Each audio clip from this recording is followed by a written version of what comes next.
When you're in human resources, or when you have the responsibility of the human resource role, do you have any idea who's watching you?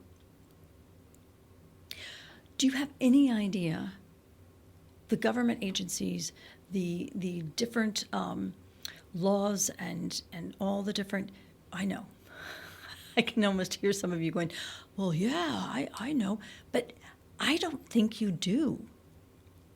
I think you have a good idea that you know they're out there, and everybody knows and has heard of many of them. But I recently put a training course together, and it was basically an HR 101, but we started with the awareness of just how many different agencies and organizations come in from all the different directions.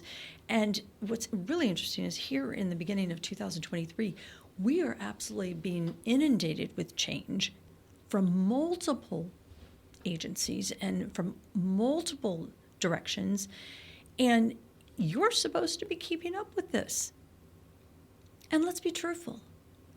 The average HR person, or the average person who's in the HR role, has got so many other things going on that regulatory and compliance is just. I had an individual call me the other day, and she's one of my best students, absolutely one of my best students, wonderful organization, been working with her for about 3 years. And I call her a student because when she came into the role, she had never had any HR experience whatsoever, more from the finance background, just an absolute impeccable professional on that discipline. But the company said, oh, well, she can do the HR as well. And she looked at me and she goes, yeah, this is going to take some time.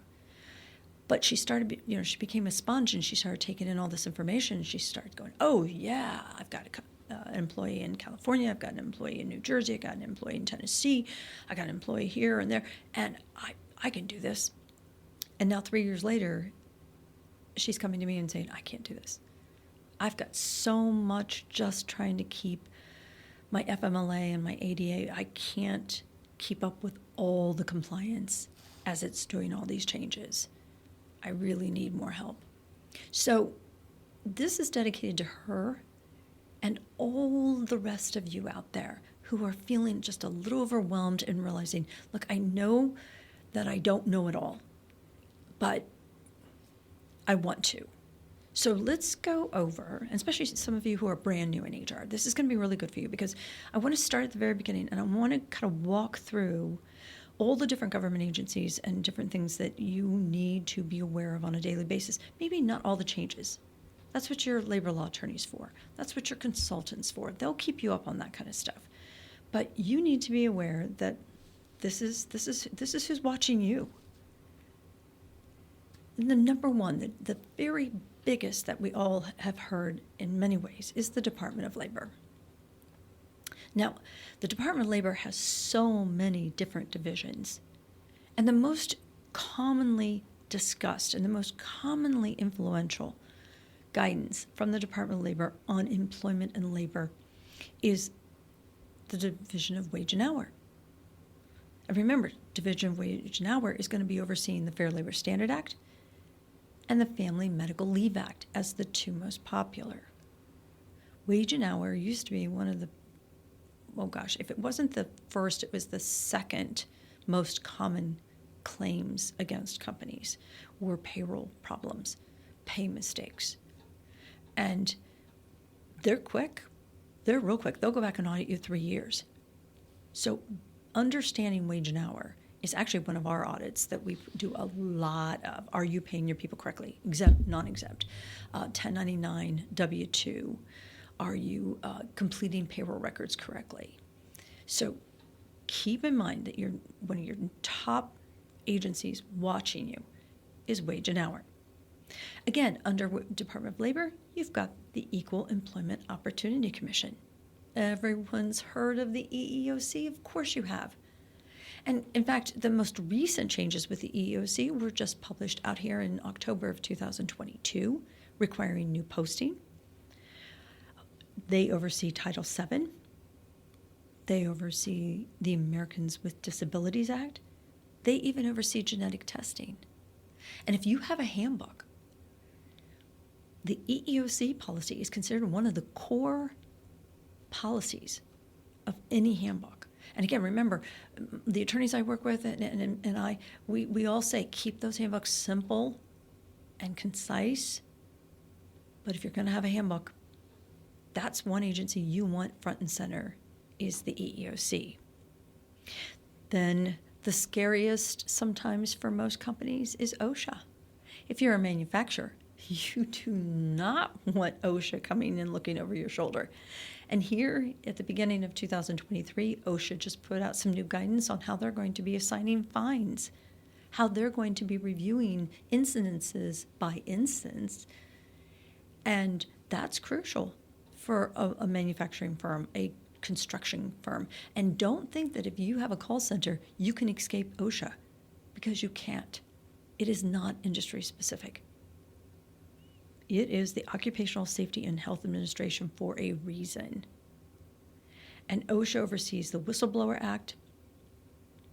And one of the greatest things that I talk about on this show over and over again is the General Duty Clause, which again governs all activities for companies. So there's the third biggest one. And then how many of you are conscious of the Employee Benefit Security Administration? They oversee COBRA. They oversee the Affordable Care Act. They're also very much involved in the Employee Retirement, ERISA. That's probably the easiest way for everyone to remember. ERISA, Employee Benefits Retirement Plans. ERISA is so big and complex that, again, here in the beginning of 2023, we have the Secure Act 2.0. We just did 2 podcasts on that last month. Major changes, 1,000 pages, 90 different changes. And again, it's not something you wake up in the morning and start thinking about, but they're watching you, and they will let you know if you're doing something wrong. So the Department of Labor, it deserves the respect we all give it. But what about Homeland Security? Homeland Security oversees the I-9, the employment eligibility form required of all employees. Now, your 1099s, no. But employees, W-2, yes. And it has very strict guidance on how it's filled out. It has very strict fines if these are not done correctly, or if they're just not done at all. A year ago, we did our first podcast on a staffing agency that was fined over $2 million. $2 million, and it was a staffing agency who couldn't do their I-9s correctly or didn't have them at all. And again, right here at the beginning of 2023, we're still waiting on the updated I-9, which is supposed to go from 3 pages to 2. It has not been announced. It has not been introduced. So that's a change that you've got to keep in the back of your head to know, okay, who's going to tell me when this happens? And how am I going to learn how to fill this out correctly? And then the one that people tend to forget is that the IRS is watching you. As a company, yes, they want to look at your books and they want to know you're doing your finances correctly, but don't forget the IRS is very much involved if you're not doing your payroll correctly. They will get very involved if you're not involved or you're making mistakes with those retirement plans. Because remember, sometimes they're pre-taxed, sometimes they're taxed, sometimes you have to report them on your 5500. Are you doing that? You also have to be mindful that they are really big in watching you on 1099 versus W-2. So think about what I just said there. I just said the wage and hour is overseen whether you're paying 1099 and W-2 correctly, but now you've also got the IRS, which means if you're making a mistake in your payroll practices, you could have 2 separate government agencies coming in at you at the same time with 2 separate fines and 2 separate processes. And then the one that I tend to love talking about, National Labor Relations Board. Now, they're appointed by the president's administration, obviously, but they are very active right now. They're influencing the changes to severance agreements. They're involved in influencing the changes with non-competes. And if that's not enough, we have the Federal Trade Commission stepping in and wanting to put changes in on non-competes.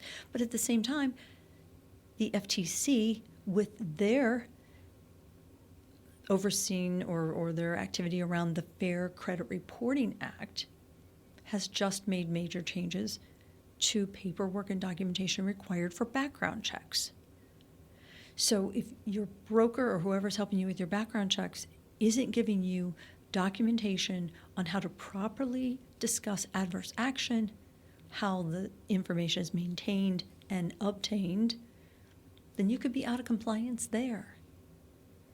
So what have we discussed? Department of Labor, Homeland Security, the IRS, National Labor Relations Board, Federal Trade Commission. And what I haven't discussed at all are the state laws. And it would be virtually almost impossible to discuss all the different state laws because they're moving and changing all the time. I cannot sit down in a week and not find another change in a particular state. And the sad part is if you've got remote workers, remember, we've talked about this a number of times, your remote workers, they work within the laws, or you have to employ them within the laws of the state of residence, not where your corporate office is, not where the branch office is, but where they reside. This is a lot, and I completely understand all of this.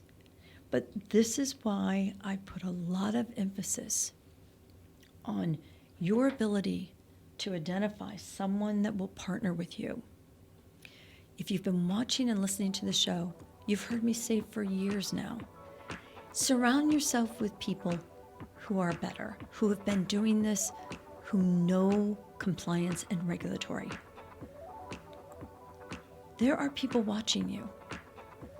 And if your employees sense that you're not doing it correctly, or if they're fearful you're not doing this stuff correctly, they will go to these agencies for help.